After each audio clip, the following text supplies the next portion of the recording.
It is witty. It is sassy. Wait, when was this on and who was this for? And the squabbling and the arguing. Oh, this is a little too realistic. Hey, everybody. Welcome to Top or Bottom. This is a show about lists. I'm Karyn Bryant. Hey, and I'm Frank DeCaro.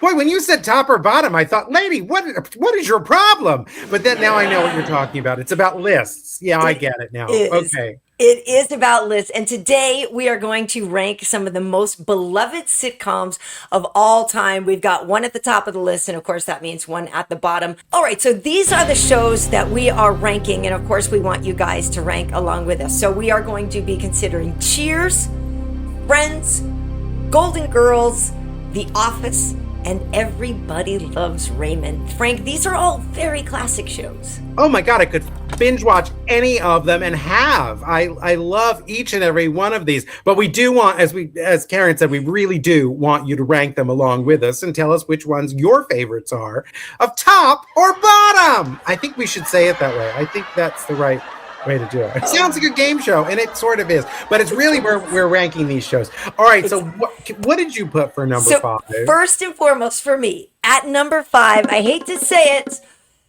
it's Friends. Friends? Yes!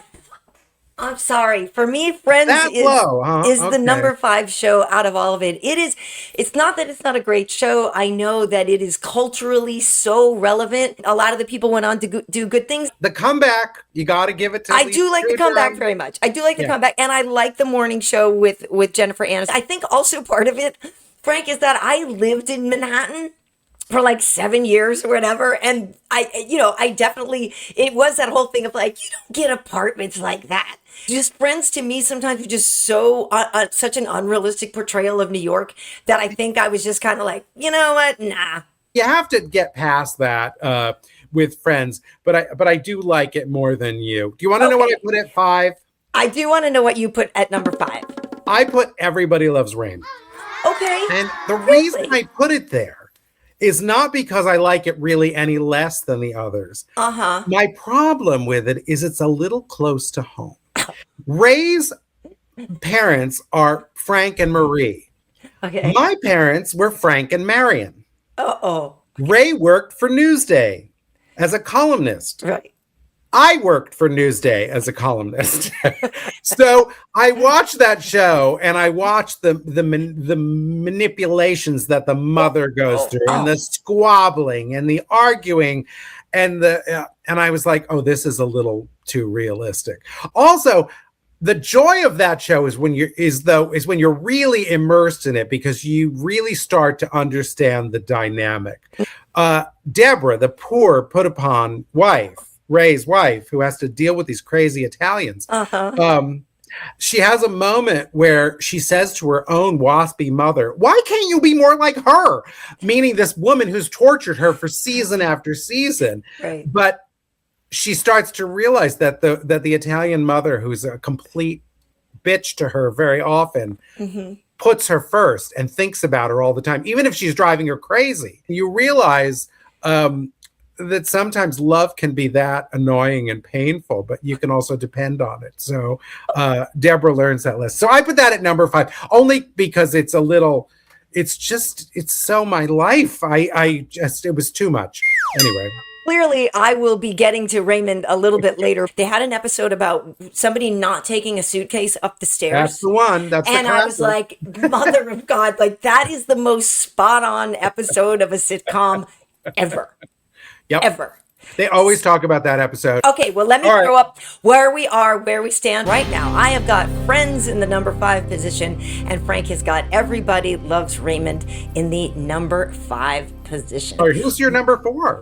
Who's my number 4? Okay, so my number 4 out of this group is the Golden Girls. So I do love the Golden Girls. And I have to say, before we recorded this today, I was like, just let me put these girls back on. I haven't seen them in a minute. They're sassy. And the crazy thing is that they're only supposed to be in their mid-50s, which is just insane to me. The clothes are fabulous. Like, look, I love Dorothy. Like, that's my girl right there for sure. It is witty. It is sassy. As soon as the theme song comes in, you like settle in. You're like, oh, here we go.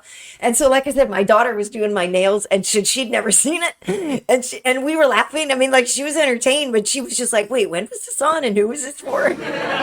Well, the weird thing is you look at them and I don't think any of them, they were all like pushing 60. They were not old when they were doing that show. I do love that show, but it's one because it makes me laugh out loud when I'm in the other room just listening to it. And I also I think one of the reasons it appeals to so many of us is because it's about chosen family. And we didn't really have that storyline for so many of us early on. This kind of gave you the hope that if you were old and single, your friends would take care of you. I just didn't realize that someday I would be Sophia Petrillo myself, and I would be the old woman, who has no censoring mechanism whatsoever. But obviously, we're going to get into more Golden Girls along the way. All right, you want to hear my number 4?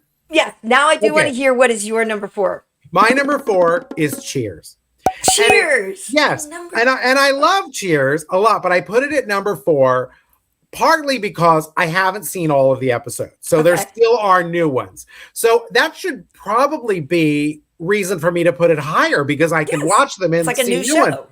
But I think that the joy in rewatching is when you can recite the dialogue back to it. So it's almost like watching a new show for me. But I marvel that the writing is as good, that the acting, down to people who only have a couple of lines in an episode, the acting is hilarious. And they managed to replace key characters. I mean, when Coach passed away, rest in peace, Nicholas Colasento, when he died, and then to get Woody Harrelson in there, and it's like, and he's absolutely adorable, and they both were a little dim-witted, but they weren't the same character in different ways. When Shelley Long left, and suddenly we get Kirstie Alley, and she's a completely different character, and that was a brilliant thing. And whoever thought someone as annoying as Frasier Crane and someone as brittle as Lilith would be such beloved characters. All of that said, I put it in at number 4, not because I like it any less, but because I like other shows more. Does that make any sense? That's fair. I'll allow it. I'll allow it. Cheers holds a little bit of a larger place in my heart, as we will get to. I am actually from outside Boston. I love that show. Couldn't agree more with you about the cast. But to me, the real joy of that show is the comedic timing of everybody. Like the timing of George Wendt and, just coming in and sitting down. There was always that timing of going in and out of the back room and the door. I don't know. It was just like a stage play, like an old farce, and really enjoy it. Okay, so here's where we stand right now. Frank has in number 5 position from top to bottom. At the bottom, he's got Everybody Loves Raymond. And on top of Raymond, he's got Cheers. And I have got the Golden Girls on top of Friends right now in the 4th position. I can't believe I'm bottoming for Ray Romano. I never thought that would be something I'd say. Bottoming for Ray Romano. Oh, well. It happens. Yeah. So, Frank, this is an interesting one. Maybe we can just say this one on the count of 3. We'll go 1, 2, 3, and we'll reveal what we have in the 3rd position. Ready? Yes. 1, 2, 3. The Office. Did you pick that for number 3? I did. I have The Office as number 3 as well. How come you picked it there? Because to me, it's a fantastic show. It is so well written. I first loved the English one, first and foremost, the Ricky Gervais version. Yes. Literally had one of the funniest scenes on the planet when they did a fire drill and they put the woman in the wheelchair and just left her in the stairwell. And it is the most cruel, hilarious, awful, Grinch-like, terrible thing that he did. And his just dismissal of so whatever. I loved the British version. I love that show because no matter how many times you've seen it, you can focus on a different character in each episode and find something new to enjoy that you haven't ever seen. But my heart belongs to Andy Bernard. That is my favorite character on the show. I have to say, I didn't like it at first when I saw it. Jim, my husband, would watch it and he'd giggle and be loving it. And I was like, I don't get it. And he said, you have to know who all the characters are. Yeah. And he said, and once you do, it will become the funniest thing you've ever seen. Right. And I have to say, I'm glad I stuck with it, because there was one episode where Dwight wanted to be invited to a dinner party. Yes. And when he finally got the invite, he was like a little boy on Christmas morning, and it struck me so funny. And I thought, wait a minute, I'm starting to get this. And the more I watch it, the funnier it becomes. What's the name of the character who is the creepiest? Not Dwight. Creed? There are a lot of creeps there. What? Creed. Creed is my husband's favorite character, which scares me so much. I was like, that's the character that he thinks is the funniest. So they'll never find my body, is what I always tell people. You know, when I was on The Daily Show, I worked with both Ed Helms and Steve Carell. Oh, you did? So That's right. We were all cast members at the same time. So I'm big fans of both of theirs. Now, if I only go by the wedding episode in Niagara Falls, which I think I've seen about 12 times, and I've cried like 13 times. I mean, it's like I cry every time they get married. It just gets me so much that they know their friends and how mishigas they are. Mishugana, that's the word. Right. How mishugana they are. You know, and that they get married in advance so that they know they won't ruin it. I was like, okay, I really love that. And it just makes me cry. I love that they love each other. They're such a cute couple. So here is where we currently stand right now. Obviously, things are a little bit tense now. We're about to figure out a couple of things that you and I have in reverse positions here, huh? Yes. All right. Who's going to be number 2 for you? For me, the number 2 show is Everybody Loves Raymond. This show to me has everything that I want in a sitcom. It has a great cast that just knows their role inside and out. You don't really see the acting in there. Do you know what I mean? Everybody really just embodies their role so much. And it is the type of show where I can see one where I'm like, oh, I've never seen this one before. Or it's one of those things where I'm like, oh, it's the one where they go to Italy. You know what I mean? And they do the whole bit, right? So I just watched that one. Oh, yeah, okay, right. Go to Italy one. And it makes, Marie says to them that Deborah and Ray are arguing, and she says, please, not in front of the Coliseum. We're in front of the Coliseum. Don't fight. We're in front of the Coliseum. And it's like, that's genius. That's so hilarious. Genius. And I will say, like I said before, I love the suitcase episode, but there's one other thing from that show that has always stuck with me. And Raymond says something, and it's because he doesn't know, he's never really seen the word stomach ache written out. And so he's like, stomachicha. And so, because when you look at the word stomachache, that's what it looks like. And for every time I've ever seen the word stomachache written now, I think of Raymond saying stomachicha, and it's funny. Oh, it's such a good show. Wait, you know, this is like saying, do you like Cartier better than Tiffany? I do. You know, I mean, well, I like, you know, I can only go to Van Cleef and Arpels. You know, it's like we really are talking about the greatest shows of all time. For you, what is your number 2 show? What is almost at the top? What's edging the top? Okay, Friends is my number 2 show. Okay, and I have to be honest about this. When Friends came on 2 years before I met my husband. Okay. I did not watch Friends. People would say, doesn't it remind you of your friends? And I'd say, no, the Addams Family reminds me of my friends. So I was always like, you know, surrounded by the island of misfit toys. So Friends didn't really make sense to me. But I meet this guy that I'm head over heels for 2 years later, and he's obsessed with Friends. And he's kind of a cross between Chandler Bing and Monica. Oh, and Monica. Okay, you know, really kind of a little bit anal, you know, Monica Geller. So he's a Monica Geller, Chandler Bing crossover. Okay. With that. And I realized as I was they end up together? What? Yeah, they end up together. Yeah, they do. Like, aren't they a couple? Right. So he's like the child of the two of them. Okay, yeah. And I am Phoebe Buffet in the body of Gunther, the coffee barista. Guy. Yeah, okay, that's like I'm the coffee guy. But so Friends is my number 2. So for me too, I like pivot, right? Yeah. With the couch and stuff like that. And like, we were on a break and, you know, all of it. Like, I get it. He's your lobster. He's your lobster, smelly cat. If you asked me in 1994, I guess when it started, would I be a fan of Friends? No, would have been my answer. But now I adore it. All right, so there we have. Now I see our standings. So in second place, you put Raymond, and I put Friends. And I could have put it even higher, but I had to go with my number one, and I'll tell you why. But wait, now what is your number one? Don't make me do the math. I know I should know which one it is by a process of elimination, but now I don't remember. What was number one?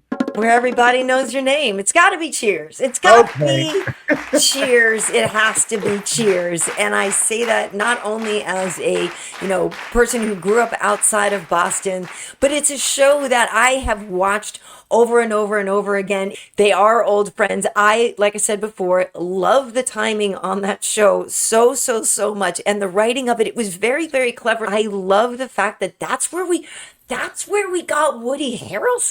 Like, who knew he'd be the breakout star? He's the treasure. I don't know how people feel about him. I love Woody Harrelson. He's adorable. Right. And he's been in so many good movies, and he's such a great actor. The fact that, because Coach was so sweet. And like you said before, they played, sort of stupid, differently, and both in really endearing ways. Yeah. The dynamic of that show, like you said before, the fact that they were able to switch out and have Kirstie Alley come in and have her be just as dynamic, just as exciting. The way that Ted Danson held that show down for so long, and everything that he's gone on to be after that is because he was Sam Malone. Like, he will be Sam Malone to a lot of us. And anything else after that is gravy. And he's done so many other good shows. And I loved Frasier too. Frasier's another show that I watched all the time late at night. I absolutely love that show. So to me, Cheers, it's just like perfect sitcom. I was gonna say, even though I didn't put it at number one, Cheers did something magical. I mean, they had this alchemy where they were able to do, Lilith and Frasier are doing a drawing room comedy. Right. Carla is one of the Three Stooges. Right.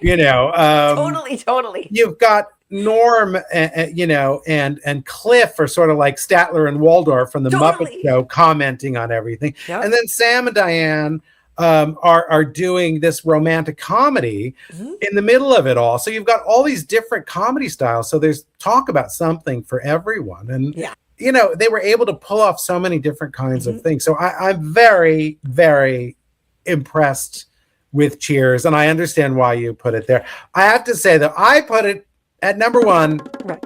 I put my girls, the Golden Girls, because I love those four actors so much, particularly B. Arthur. Yes. And Estelle Getty, I videotaped. I used my little VCR from the moment that show started. I taped it every week and saved it because Sophia Petrillo is my grandmother. I had a little teeny tiny grandmother who said the worst possible things to anyone and everyone.